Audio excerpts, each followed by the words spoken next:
Assalamualaikum warahmatullahi wabarakatuh. Ayat-ayat Al-Quran turun berdasarkan latar belakang peristiwa tertentu. Hal-hal yang melatar belakangi peristiwa turunnya ayat Al-Quran disebut dengan asbabun nuzul. Surah An-Nisa salah satu yang akan kita bahas pada kesempatan kali ini. Surah An-Nisa yang berarti wanita merupakan surah keempat dalam Al-Quran. Berdasarkan tempat turunnya, surah ini tergolong dalam surah Madaniyah karena diturunkan pasca hijrahnya Rasulullah Shallallahu Alaihi Wasallam ke Madinah. Salah satu ayat penting yang diketahui dalam surah ini berkaitan dengan ketaatan terhadap pemimpin atau ulil amri adalah surah An-Nisa ayat 59. Ayat ini berisi tentang ketaatan dan sumber hukum dalam Islam. Aisyah radhiyallahu an mengatakan surah ini baru diturunkan setelah Rasulullah serumah dengan Aisyah di Madinah. Mari kita simak bacaan dan terjemahan dari surah An-Nisa ayat 59. Bismillahirrahmanirrahim. Ya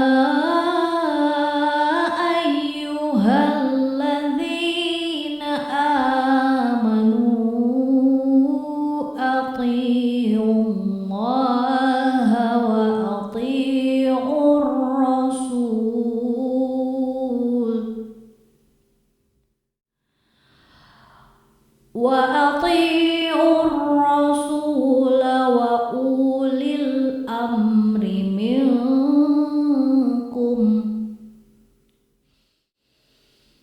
fa in tanaza'tum fi syai'in farudduhu ila Allahi war rasuli in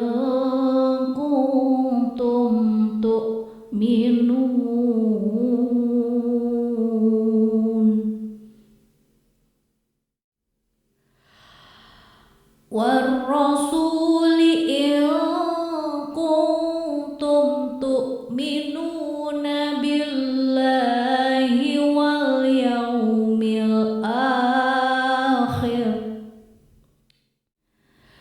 ذلك خير وأحسن تأويلا. Dengan menyebut nama Allah yang Maha Pengasih lagi Maha Penyayang. Wahai orang-orang yang beriman, taatilah Allah dan taatilah Rasul Muhammad dan ulil amri, pemegang kekuasaan di antara kamu. Kemudian jika kamu berbeda pendapat tentang sesuatu, maka kembalikanlah kepada Allah atau Al-Quran dan Rasul, sunnahnya, jika kamu beriman kepada Allah dan hari kemudian. Yang demikian itu lebih utama bagimu dan lebih baik akibatnya. Ayat ini turun dilatar belakangi oleh peristiwa yang terjadi di tengah pasukan mukmin ketika Rasulullah mengutus mereka ke suatu tempat dan menunjuk Abdullah bin Huzafah sebagai pemimpin. Namun suatu saat pasukan itu membuat marah Abdullah. Saat ia dalam kondisi marah, Abdullah memaksa pasukannya menceburkan diri ke dalam bara api.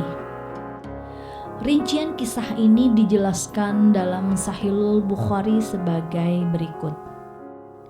Ali berkisah, suatu hari Nabi Shallallahu Alaihi Wasallam mengutus sekelompok pasukan dan mengangkat seorang pria bernama Abdullah bin Huzafah bin Qais dari kaum Ansor sebagai pemimpin. Setelah itu Rasul berpesan kepada pasukan tersebut agar mentaati pemimpinnya. Suatu ketika pemimpin tersebut memarahi kaumnya dan berkata, "Bukankah Rasulullah telah berpesan kepada kalian agar mentaati perintahku?" tanya Abdullah. Pasukan menjawab, "Benar." Kemudian Abdullah berkata lagi, "Kumpulkan kayu bakar, nyalakan, lalu masuklah kalian ke dalam api." Setelah itu pasukan segera mengumpulkan kayu bakar untuk menyalakan api. Sebelum melaksanakan perintah masuk ke dalam api, mereka berdiri dan saling memandang. Seluruh pasukan merasa bingung. Tidak sedikit yang enggan melakukan perintah Abdullah, meskipun ada yang cenderung bersedia melakukan. Beberapa orang kemudian berkata, "Kita mengikuti ajaran Nabi agar terbebas dari api neraka. Oleh karena itu, lantas mengapa engkau menyuruh kami masuk ke dalam api ini? Sesungguhnya jalan keluar dari api ini hanya Rasulullah. Jangan tergesa-gesa sebelum menemui Rasulullah." Mereka berdebat lama hingga api tersebut padam dan kemarahan Abdullah mereda. Begitu sampai di kota Madinah, mereka menceritakan peristiwa tersebut kepada Rasul. Setelah itu Rasulullah bersabda, "Andai kata mereka menceburkan diri ke dalam api, niscaya mereka tidak akan keluar darinya sampai kapanpun. Sesungguhnya ketaatan kepada pemimpin itu hanya diwajibkan jika ia memerintahkan hal-hal yang baik." Adapun maksud di balik pernyataan Rasulullah, apabila pasukan itu mematuhi perintah Abdullah, sama saja dengan bunuh diri. Dan barang siapa yang melakukan bunuh diri, resikonya adalah menjadi salah satu penghuni neraka. Rasulullah menegaskan bahwa ketaatan hanya dalam kebaikan. Berkaitan dengan asbabun nuzul Quran surah An-Nisa ayat 59 sebagaimana dikutip dari Ibnu Katsir, Imam Abu Daud mengatakan, "Telah menceritakan kepada kami Musaddad, telah menceritakan kepada kami Yahya dari Ubaidillah, telah menceritakan kepada kami Nafi dari Abdullah ibnu Umar, dari Rasulullah Shallallahu Alaihi Wasallam yang bersabda, tunduk dan patuh diperbolehkan bagi seorang muslim dalam semua hal yang disukainya dan yang dibencinya, selagi ia tidak diperintahkan untuk maksiat. Apabila diperintahkan untuk maksiat, maka tidak ada kewajiban mendengarkan dan taat kepadanya." Kemudian telah diriwayatkan pula dari Abu Hurairah bahwa Rasulullah pernah bersabda, "Barang siapa yang telah mentaatiku, maka ia telah taat kepada Allah, dan barang siapa yang menentangku, maka dia telah menentang Allah, dan barang siapa yang mentaati pemimpinku, maka ia telah mentaatiku, dan barang siapa yang menentang pemimpinku, maka ia telah menentangku." Hadis riwayat Bukhari dan Muslim.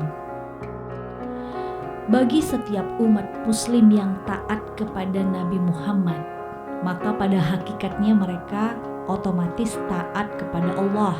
Mengapa bisa demikian? Karena semua apa yang diperintahkan oleh Nabi Muhammad SAW tidak satupun yang bertentangan dengan perintah Allah. Bahkan semua perkataan beliau datangnya dari wahyu, bukan karena nafsu. Surah An-Nisa ayat 59 berisi tentang perintah supaya manusia taat kepada Allah, Rasul, dan para pemimpin yang ada di antara manusia. Sehingga para pemimpin sebenarnya adalah penerus perjuangan para Rasul utusan Allah sekaligus menjadi khalifah di muka bumi.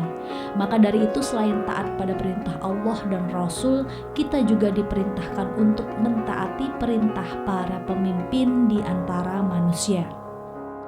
Inti pokok Quran surah An-Nisa ayat 59 ini menyatakan, pertama, ketaatan mutlak hanya kepada Allah Subhanahu wa Ta'ala dan Rasul-Nya. Ketaatan ini mutlak dilakukan, tidak bisa ditawar. Orang yang taat kepada Rasulullah pada hakikatnya taat kepada Allah, sebab tidak ada satupun perintah Rasulullah yang bertentangan dengan perintah Allah. Ibnu Katsir menjelaskan, Taat kepada Allah adalah mengikuti ajaran Al-Quran, sedangkan taat kepada Rasulullah adalah dengan mengamalkan sunnahnya. Sayyid Qutb dalam tafsir Fi Zilalil Quran menjelaskan bahwa Allah wajib ditaati. Di antara hak prerogatif uluhiyah adalah membuat syariat.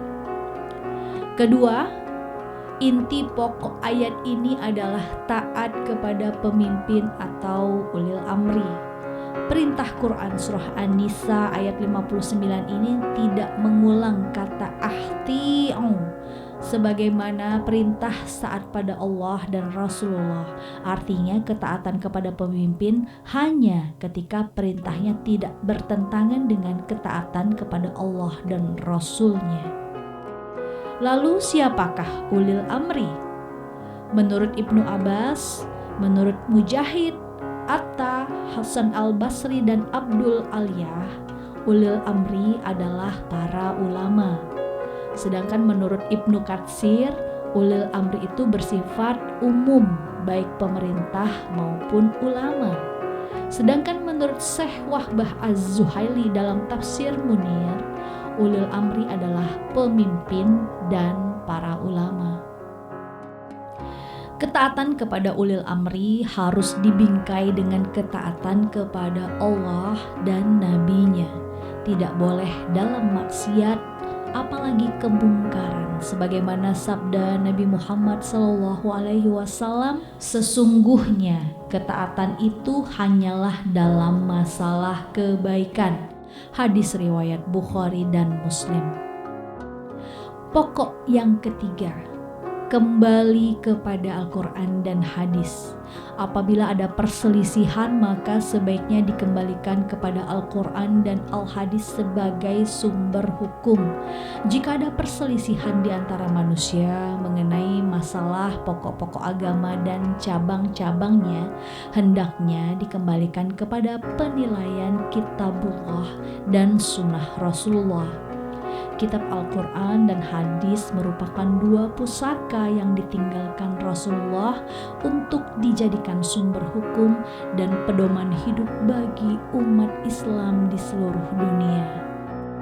Sebagaimana dalam hadis Rasulullah bersabda, "Telah aku tinggalkan dua perkara agar kalian tidak tersesat selama berpegang teguh kepada keduanya, yaitu Al-Quran dan hadis." Demikian, wassalamualaikum warahmatullahi wabarakatuh.